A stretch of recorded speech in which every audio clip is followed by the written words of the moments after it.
Why would someone want Diddy dead? That's the question burning through the internet right now, and the answer might be hiding in documents that were never supposed to see daylight. On February 5th, 2026, reports emerged that Sean Diddy Combs faced a threat on his life, and the timing couldn't be more suspicious. Just weeks after certain Epstein files surfaced, whispers started circulating that Diddy knew something dangerous, something that powerful people would kill to keep buried. But here's what nobody's talking about. What exactly did Diddy know about those files? And more importantly, who's afraid of what he might reveal? Tonight, we're going deep into a story that connects private jets, sealed court documents, and a hip-hop mogul who suddenly found himself in the crosshairs. This isn't about conspiracy theories. This is about following the breadcrumbs of power, influence, and fear to see where they actually lead. Sean Combs didn't just build a music career, he built an empire. From Bad Boy Records to Ciroc Vodka, from fashion lines to media ventures, Diddy became more than a rapper. He became a brand, a mogul, a fixture at the tables where real power sits, and that's exactly the problem. When you move in those circles, when you're at the parties with billionaires and politicians, when you're on the yachts and the private islands, you see things. You hear conversations, you become part of a world that operates by different rules than the rest of us could ever imagine. For years, Diddy thrived in that world. He was untouchable, or so it seemed. The parties at his mansions became legendary, not just for the music and the celebrities, but for the excess, the secrecy, the stories that people would whisper about but never confirm. Then everything started crumbling, legal issues piled up, old allegations resurfaced, former associates started talking, and suddenly the man who seemed invincible looked vulnerable. But vulnerability in that world isn't just about losing money or reputation. It's about becoming a liability, and liabilities, as history shows us, have a habit of disappearing or being silenced before they can talk.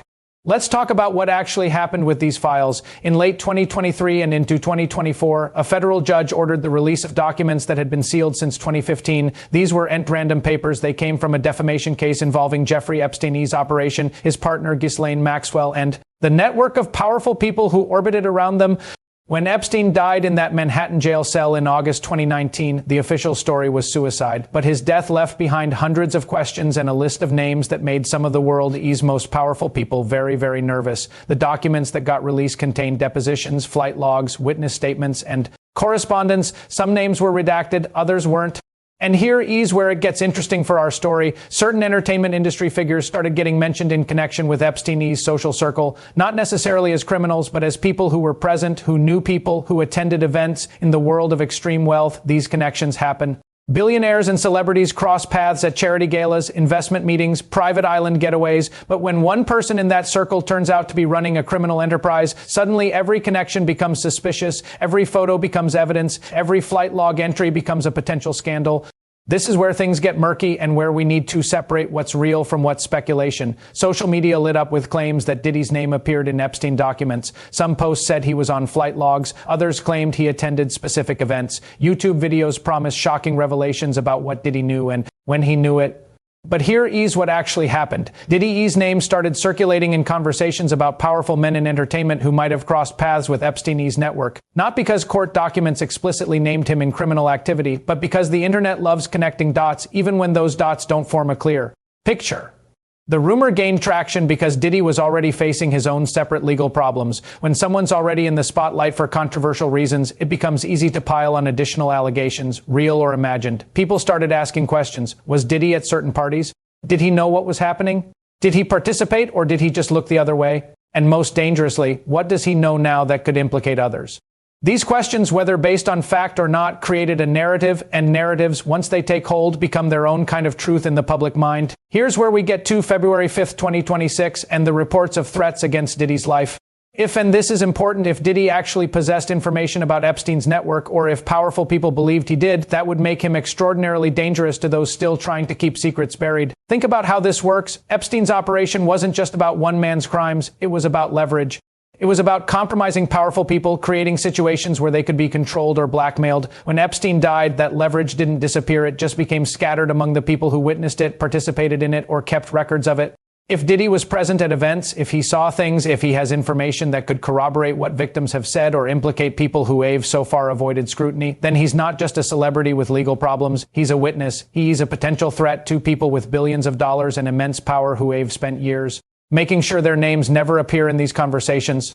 The rumors suggest that someone wanted to ensure Diddy couldn't talk, couldn't testify, couldn't reveal what he knew, whether that's true or not. The fact that these rumors exist tells us something about how people perceive the stakes involved. This isn't just about one man's reputation. It's about a system of power and secrecy that's worth killing to protect.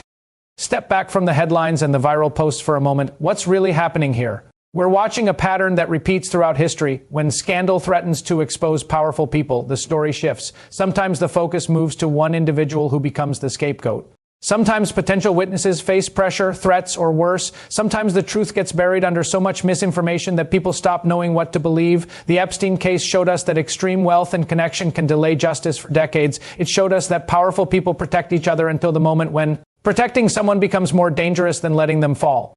And it showed us that the public often gets a sanitized version of events while the real story stays hidden behind settlements, sealed documents, and non-disclosure agreements. Whether Diddy is actually in danger, whether he actually knows damaging information, whether any of these connections are real, those are questions that investigations need to answer with evidence, not social media speculation. But the fact that these questions exist, that these rumors spread so quickly that people immediately believed someone might want him dead, tells us something profound about how little we trust the official narratives around power and justice in this country. We've learned not to believe that powerful people face real consequences. We've learned that witnesses have a way of staying silent, whether through money or fear. And we've learned that sometimes the most dangerous thing you can be is someone who knows too much. So what happens next? As of today, February 5th, 2026, we're in a moment of uncertainty. Documents continue to surface, investigations continue behind closed doors, and the public continues trying to piece together a puzzle where half the pieces are missing and the other half might be fake. For Diddy, the path forward depends on what's actually true versus what's been rumored. If he has information, if he's willing to share it, if prosecutors are willing to protect him and listen to what he has to say, that's one scenario. If this is all speculation and social media conspiracy, if there's no real substance behind the rumors, that's another. But here is what we know for certain. The Epstein case revealed a network of power that operated in shadows for decades. It revealed that money and connections can make almost anything disappear, and it revealed that even when justice seems to arrive, it's often incomplete, leaving more questions than answers. The question isn't just about Diddy, it's about how many other people out there know things they're too afraid to say.